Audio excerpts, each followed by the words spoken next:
Okay, so this will be the installation guide, the wiring guide for the turn signals, integrated turn signals for the Speedgood 2. And also for the Speedgood and Saber, the principle is the same except for the wiring may be in a different location and maybe different type of adapters. So after installing Speedgood from the other video, you will need to run the wires from internally here, underneath here, through with the main harness. Okay, the main harness comes from here, going through to the sides.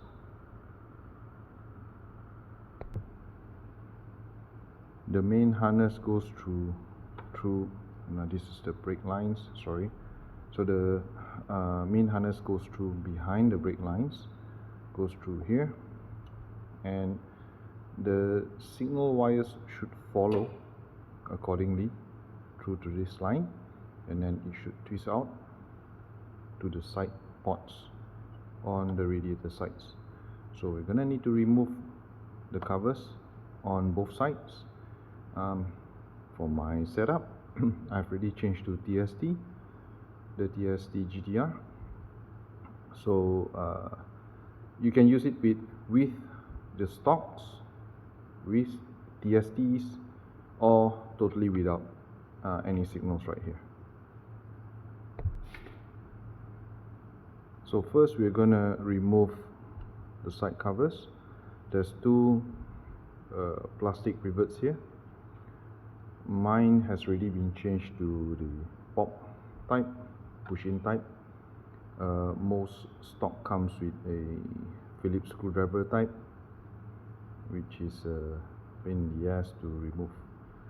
If you get a chance to remove this, the clips, and change it to a proper push type, I'll probably do that. I'll remove this first.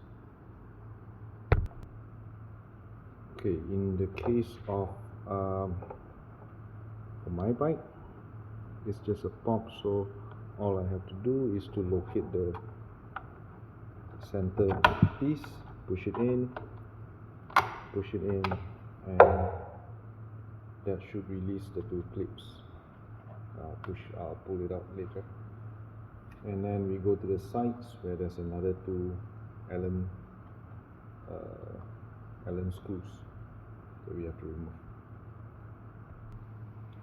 Okay, so onto the sides. Don't mind this cover. The original bike don't come with this cover. This is a custom cover due to my Gen 2 exhaust. I had to space the radiator around 30 mm out, hence I had to add another extender cover to finish up the look, and else the cover will look funny. So just remove these two bolts. Again, for the stock bikes you don't have this cover, so just don't get confused. Okay, so the pins are out.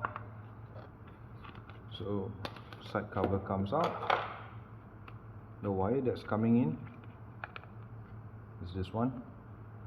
Mine's a bit custom built, so but fundamentally what happens here is this is the stock socket.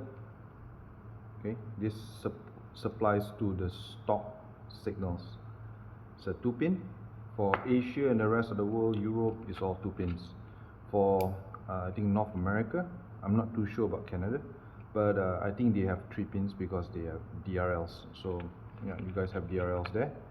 And this is this particular socket comes from TST. I got this from TST.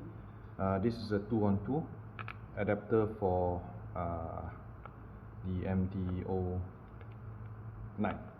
Okay, and this is the TST module. Okay, so there's 3 wires here. Not too sure what this is. I have not asked Mark. I'm gonna have to find out. But yeah, there's 3 wires for the the GT-R. And what this essentially does is that you kind of just convert the wire to a bullet type connector. Mine doesn't come with DRLs, yes, so I don't use the blue wire. And for the front DRLs, you just need one wire each on the power side. The power that's powering towards the front, the DRL module, you just need the positive side of the wire. For the European bikes or the Asian bikes, I usually supply with this. What this does is that it allows you to, 1 minute. So what it does is that it allows you to click this, assuming this is the original the signal connector. So this one will plug in here and it will come out with an additional pin, so you can actually just hook up the bullet connector here and that will power up the front signals. So if you're not using the stock ones, then you can just leave this empty. If you're using the aftermarket signals, then you want to get the TST 2-on-2, or if for North America is a 3-on-3. I don't have this particular plug for North America because I have a problem finding this 3-on-3 plug. So this you will have to get the TST module to power up. Okay, so essentially once you get all this hooked up, what you should do is to test the signals. Just turn it on, turn the signals on. Don't worry about the left and right, because the left and right can be changed on the front side of the where the power unit, the driver for the signal. You can actually switch on the top side, so you don't really have to worry about which is left, which is right here. You can do it up there. And yeah, once everything is good, once the signal works, turn it on. Turn the signal on. Yep. Okay, so the signal is good. Turn it off.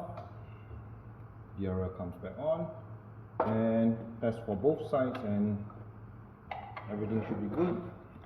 Just reinstall everything back and we're done. Thank you.